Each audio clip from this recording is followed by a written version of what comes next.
Meet our guy. We never get his name in this episode, we don't really need it. Right now, he's on his couch eating snacks, watching anime. The on-screen mascot does the Moe-chan greeting. He says it back. He's the kind of otaku who could name 20 heroines by hairstyle and lose sleep over the wrong one being canon. This is the last peaceful 5 minutes of his life. He doesn't know it yet.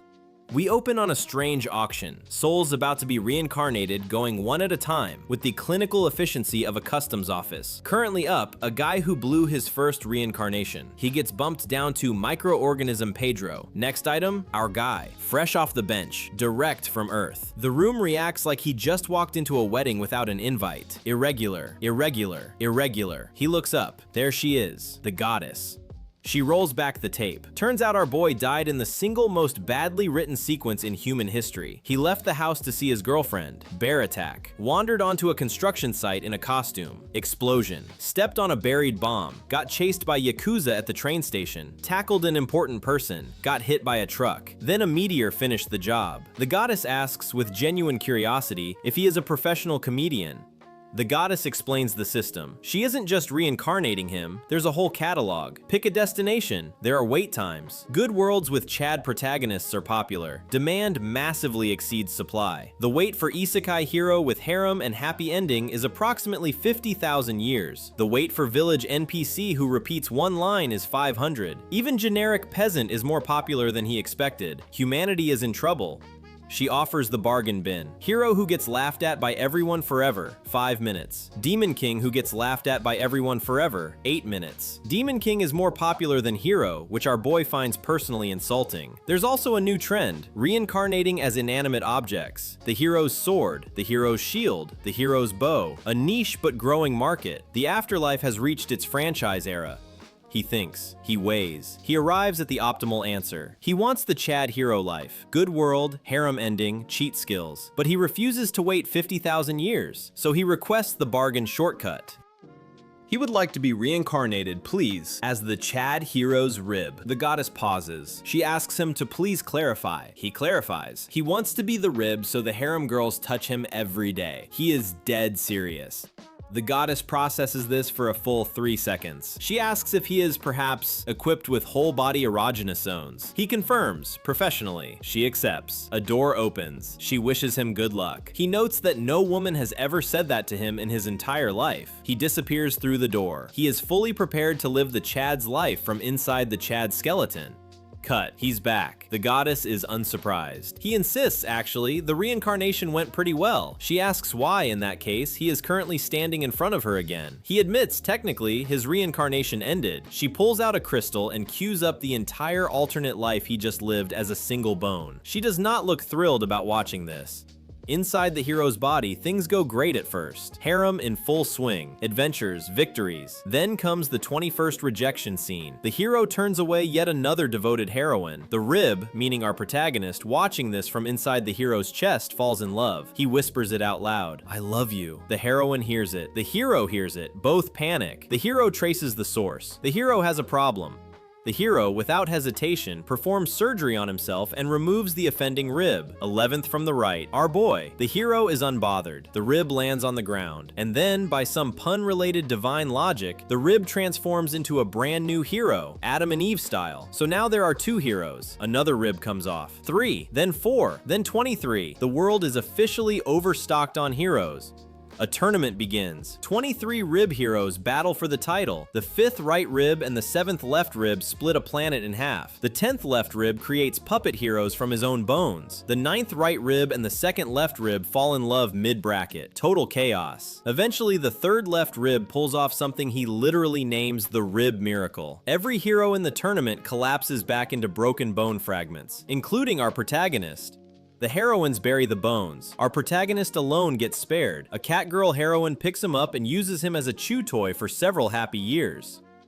Eventually, a science heroine spots him, mistakes him for a hair tie, and wears him until he disintegrates. He returns to the goddess having had, by his own admission, the time of his life. She kicks him, she hands him a small box for indecisive reincarnators, he shakes it, the wheel lands, destination, hermit crab. We open on our boy explaining to the goddess that his old life was, in a way, totally normal. And precisely because it was normal, he was drawn to anything that shined. Beautiful women, ancient civilizations, archaeology. He hit the field. He claims, with a straight face, that he was on the team that excavated the goddess herself. The goddess pauses. She asks if he is currently lying to her face. He admits he embellished slightly. She says she does not like liars.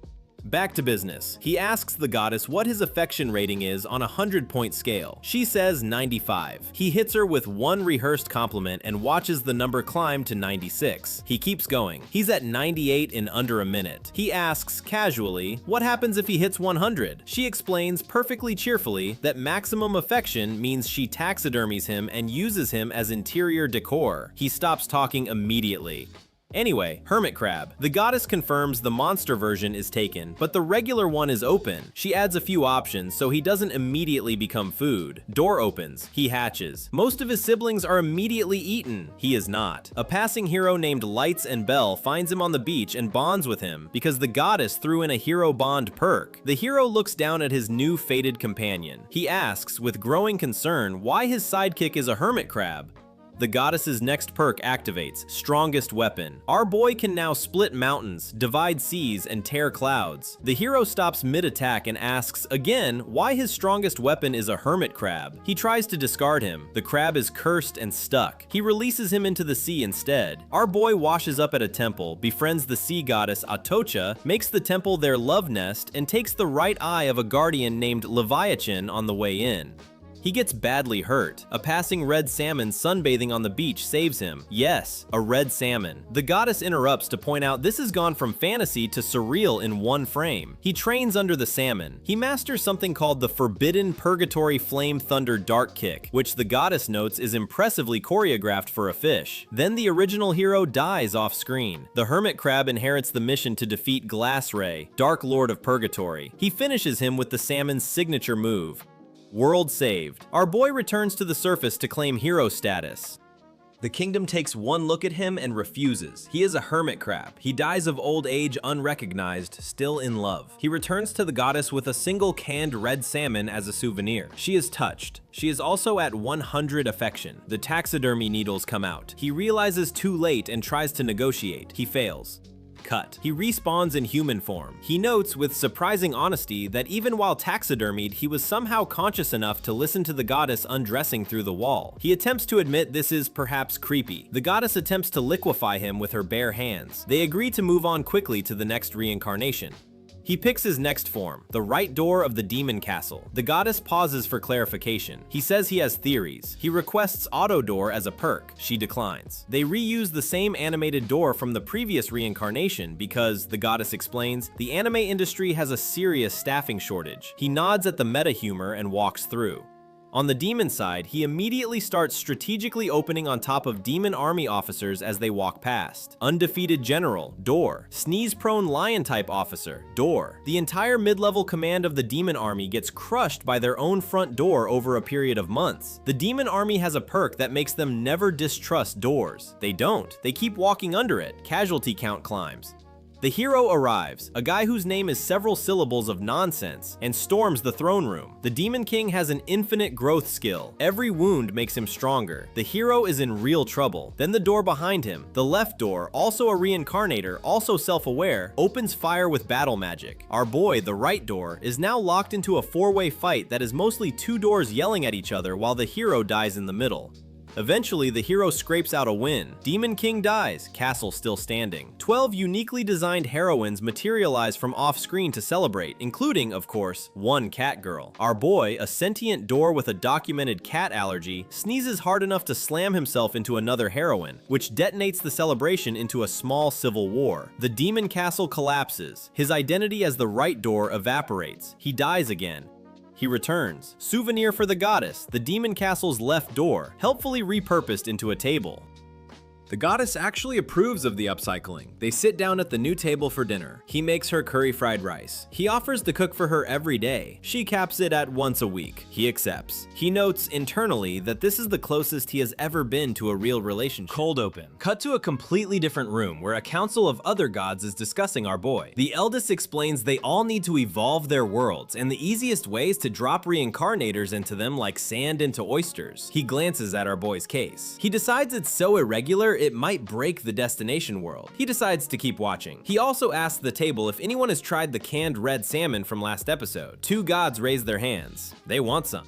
Back to our goddess. Our boy returns from death with a rehearsed line about her beautiful eyes. She responds by multiplying gravity around him by 10. He requests 200% more, please, on her lap. She caps it at 100 times. Pancake. He picks himself off the floor and confirms today's destination, the second hand of a clock tower. Cheat options. He is made of dark matter. Activation perk. At 12 o'clock sharp, fire a random magic spell. The goddess does not pre-screen. Specifically, the largest clock tower in the hero's home kingdom. Our boy is the second hand, made of dark matter. Two of the other clock parts are also reincarnators. Earthquake Bro, made of the world tree, and Tremor Bro, made of a giant shining gemstone. Our boy is annoyed that couples meet under the tower for dates. The three reincarnators conspire to mess up the timing daily just to inconvenience the public. The public turns out to enjoy it. Then our boy escalates. At every 12 o'clock chime, the tower randomly casts attack magic on whoever happens to be standing under it. The king of the realm in the middle of a royal parade gets zapped directly by judgment lightning out of a clock. The king is unamused. He orders the tower destroyed immediately. The citizens protest, couples especially. It is, after all, a beloved date spot.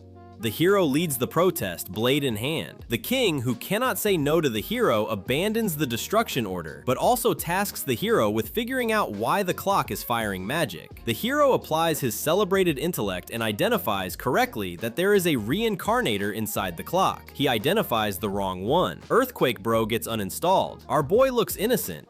A week passes. Our boy fires another spell, clock destruction order, again. This time, the protest is led by the Demon King, also a clock tower date kind of guy apparently. King abandons the order, again. Demon King consults his grandson and also correctly identifies that there is a reincarnator inside the clock. He also identifies the wrong one. Tremor Bro gets uninstalled. Our boy, made of dark matter, remains undetectable. He looks innocent again.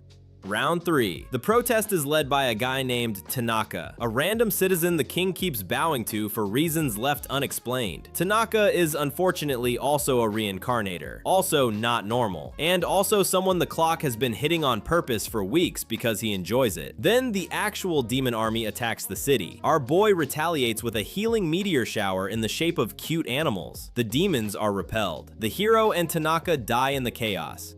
Clock destroyed by its own meteor. Our boy returns to the goddess with Tremor Bro's frozen corpse as a souvenir. Beautiful, she says, will display. Then his internal body clock ticks down 3 minutes for an eel rice dish on the table. He still has clock instincts. The goddess hands him a thin, pointed object for chopsticks. He notes it is hard to grip. She does not clarify what it actually is. He picks the random wheel. Next destination, the level up notification voice inside a hero's head. The goddess pauses. She asks how he plans to deliver a notification without speaking. He agrees, reasonably, that he must speak. He also requests the hero be a girl. She updates the settings. If his intentions become inappropriate, the hero converts to a man. He accepts. He walks through the door. He is now an audio file inside another person's skull. He arrives. The hero is 10 years old and just hit level 1. Our boy delivers the news. The kid says it's creepy and weird. Our boy spends the next 5 years screaming death metal inside the kid's skull until the kid finally accepts the notification system. By that point, the hero is 15. They head out. They fight a slime. The hero misses, misses, misses, misses. Our boy quietly notes that this hero has a combat problem. There are, it turns out, other voices in the hero's head. The battle notification voice, the command voice, the status voice, the BGM voice, yes, beatboxing, and occasionally the head resident pizza delivery guy. At every multiple of 10 levels, one random head resident dies. The hero, upon learning this, grinds intentionally. The delivery guy goes at level 10, pizza at 20, water at 30, electric at 40. Our boy survives by sheer luck.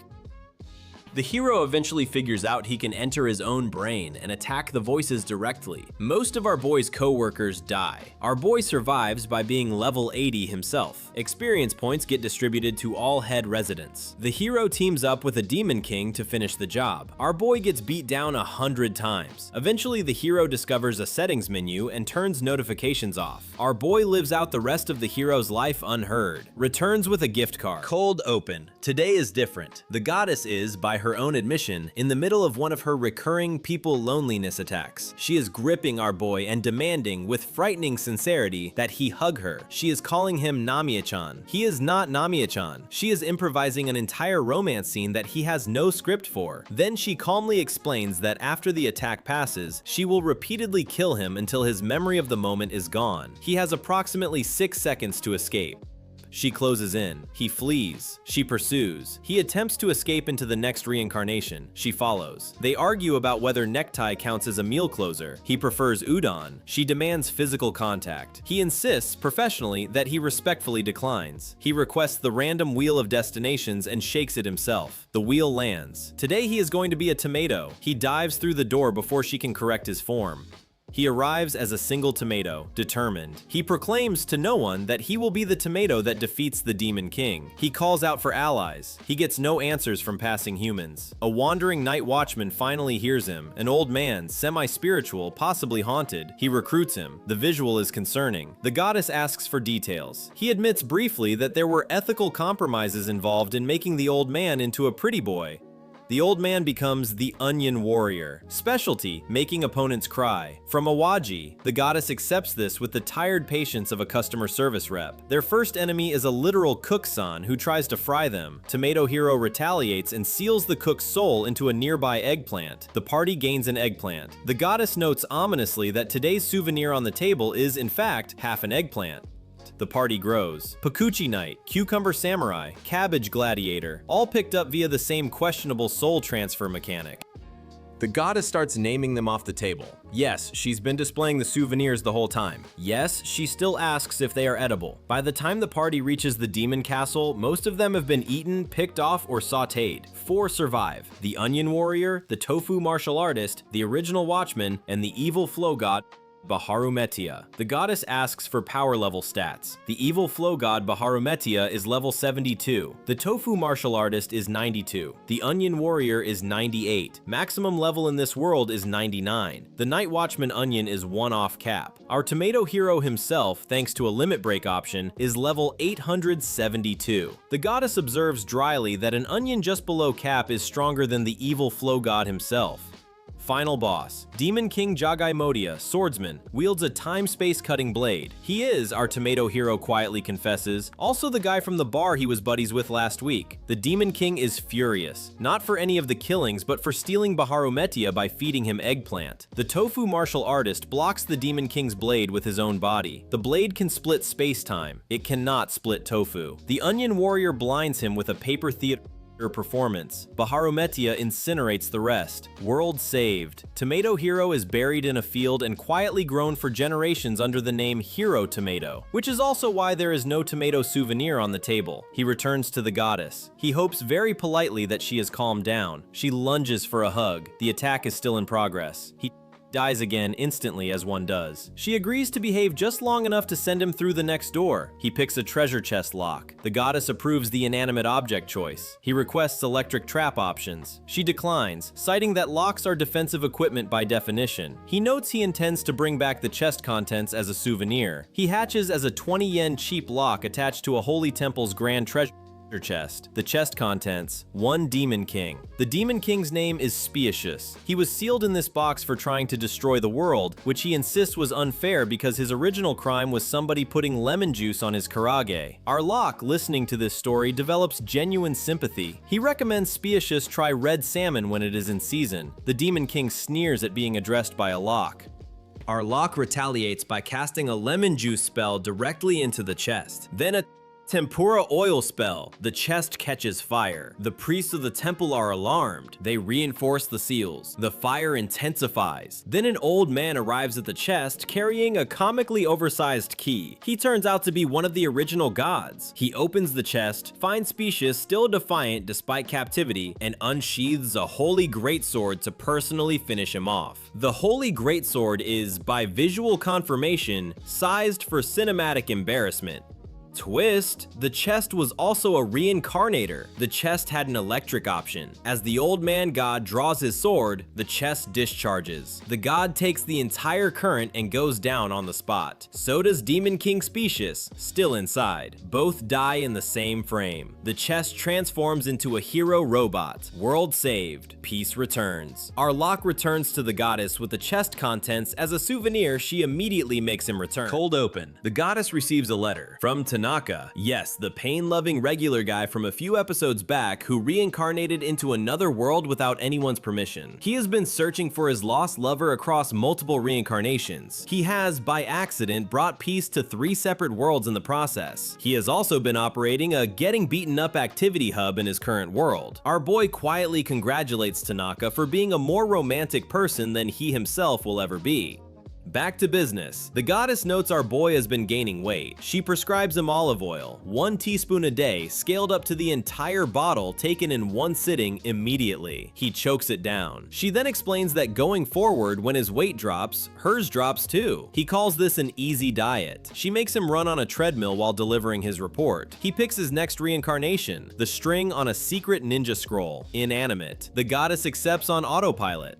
The scroll was written by the legend ninja Aircon. His secret art, Aircon no Jutsu, instantly transforms any harsh environment into a comfortable space. Yes, it is air conditioning. Our boy hatches in the scroll. Aircon picks him up. The legend ninja immediately notices the string is drenched in olive oil. The legend ninja is, the goddess clarifies, a documented germaphobe. He is forced to use his greatest secret weapon while quietly crying. Our boy considers this a personal win.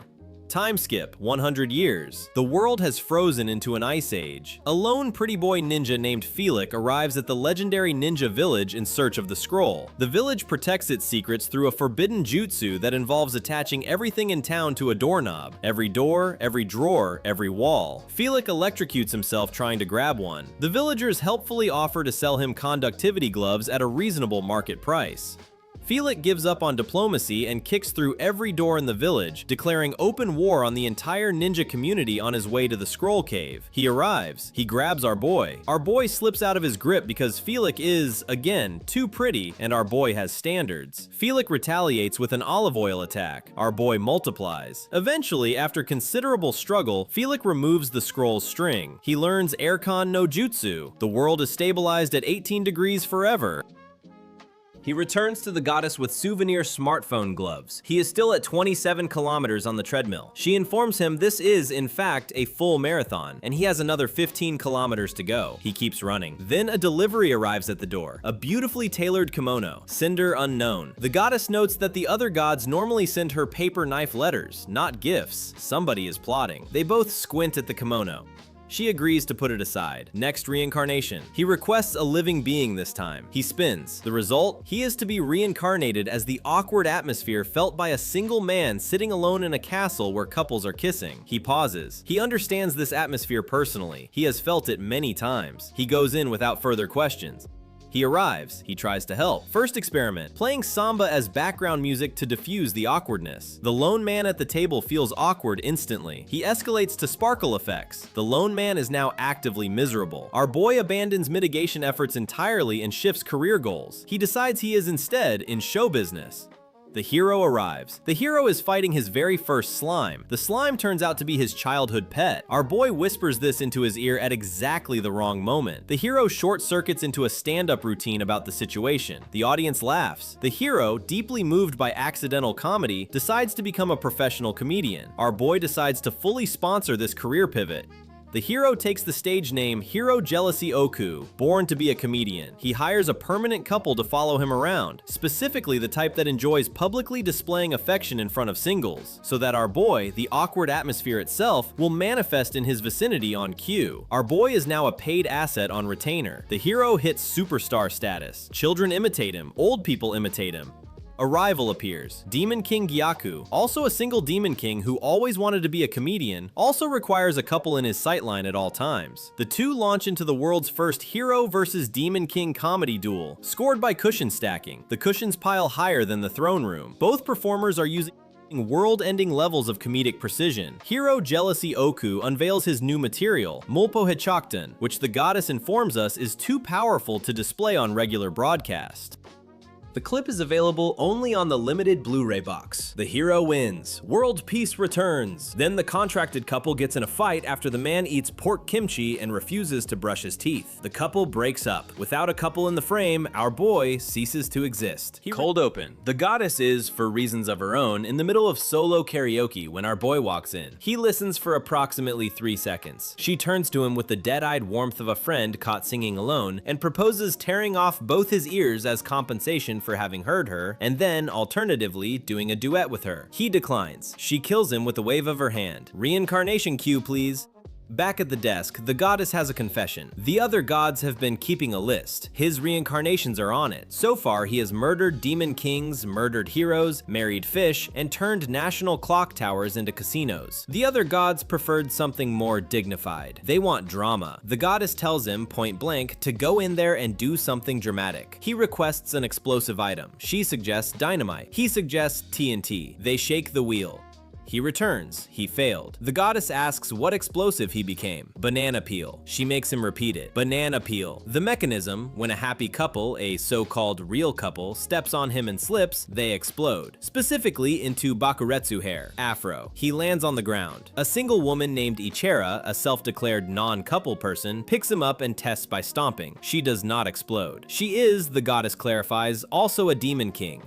Ichera's ideal man is, in order, tall, educated, high income. The 3 Ks. The goddess notes our boy qualifies for none of them. Ichera, frustrated with the world, recruits the banana peel as her primary weapon. Her plan? Ruin every happy couple in the kingdom by turning them into afros. She succeeds at 80%. The remaining 20% are next on the list. The kingdom calls for a hero.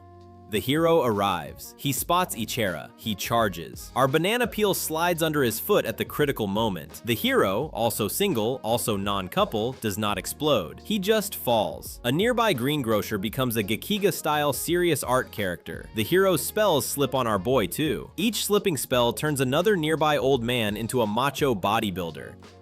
Within the day, 90% of the city's old men are Gekiga macho. Ichera is cornered. The hero, deeply sympathetic because he is also a single nobody who has spent years performing one-person bands, proposes a fair fight, not combat, a street music duel. Both of them were, secretly, instrument hopefuls, Castanet and Rod. They take to the corner with full PA gear. The song is named Against All Advice, Bakuretsu Macho Bombhead. Our boy is on stage detonating singles into afros as a special effect. Hero wins. Both performers gave it everything. They shake hands. Then the hero asks Ichera on a date, and she accepts. He qualifies for all 3 of her Ks somehow. They form a band. The Castanet band sweeps the kingdom. Meanwhile, our boy, busy detonating singles to back the chorus, forgot he was technically a living being. He rotted from the heat of his own performance. He returned with the band's CD as a souvenir. At home, the goddess opens an email from the ex-demon king Spacious, who it turns out exchanged contact info with her after they killed an unliked god together. Spacious has reincarnated post-death into the past. He came back as a red salmon, the same red salmon that taught our boy his signature ninja kick during his hermit crab arc. Our boy is technically the disciple of the ex-demon king. He is processing this. He picks his next form before he can fully process the salmon reveal. The wheel lands on World Tree Descendant in a world where beavers fight for survival. He notes this looks fierce. The goddess notes it gets more difficult on closer reading. She lets him pick one option only. He picks the wrong one. He goes in anyway.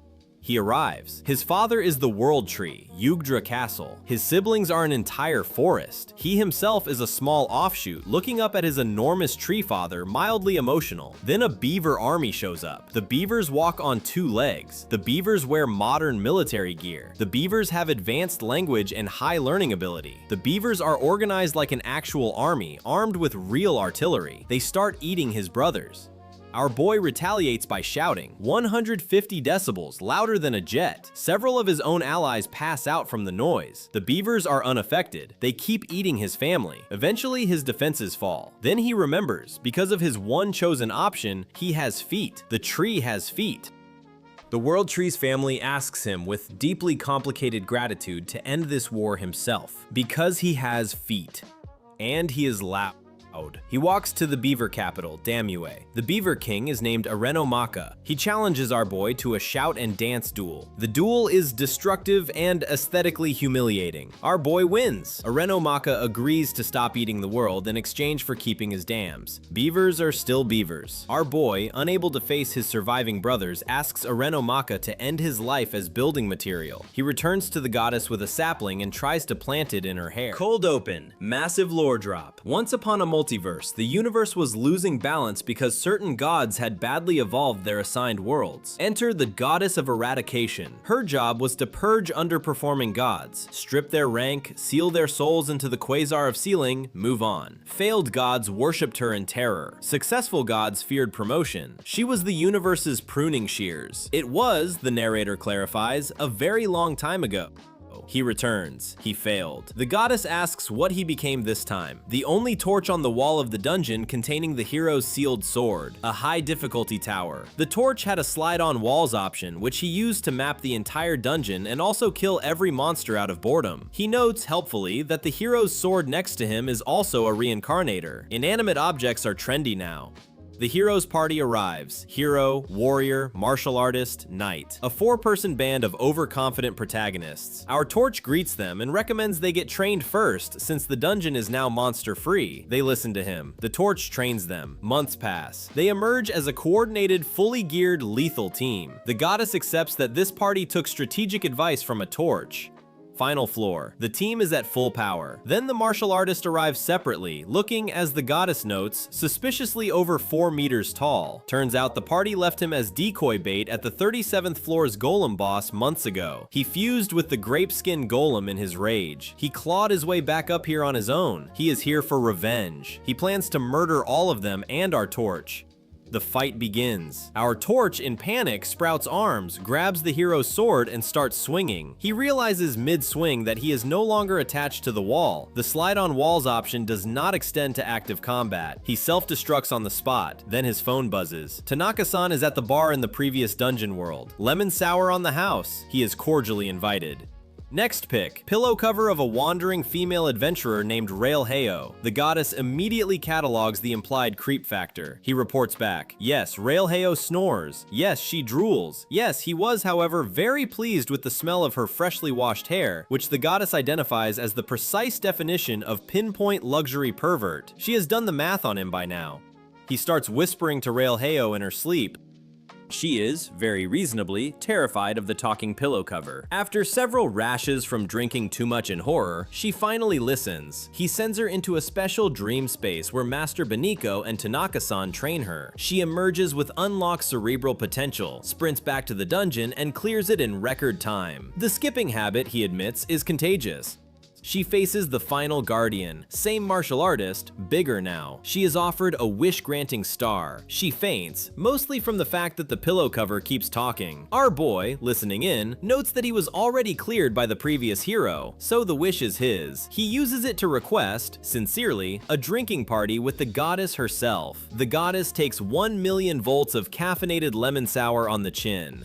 Scene cut. A council of other gods is mid-meeting. Reports on world development. A newly promoted god is being introduced. The new god is attending remotely, except he hasn't enabled his camera, except he is also broadcasting his audio. The eldest god panics. Then the new god raises his hand. He has a question. Does anyone here, anyone at all, know about, and he pulls up the file, this guy? Our boy. They all do. The eldest god, with deep reluctance, explains, "Once, the goddess was the goddess of eradication. She personally purged any god who failed at evolving their assigned world. Her sword was the universe's pruning shears. The new gods quietly check whether ordinary failure is grounds for eradication. The eldest reassures them, very carefully, that it is not. Then he adds, quieter, that it was her efficiency that earned her demotion to reincarnation goddess. Public-facing, less collateral." The new god pulls up the latest data. Our boy has sunk 5 continents across his reincarnations, all of which belong to other gods at this table. They want her removed. The eldest urges restraint, because nobody at the table actually knows what she will do if cornered. The creator's will is, conveniently for nobody, unknown. The next move belongs to the gods who are not currently named in the meeting. Back to her. She is, at this exact moment, doing a tehepero, finger to cheek, tongue out, eyes shut, at our boy. He has just returned from his last reincarnation today bearing no souvenir, because the hero's sword sheath he became was incinerated by a 1,000-year dragon at the end. He apologizes. She doesn't mind. He says today, instead, the souvenir is just his smile. She says welcome back. The other gods, somewhere else, are already drawing knives.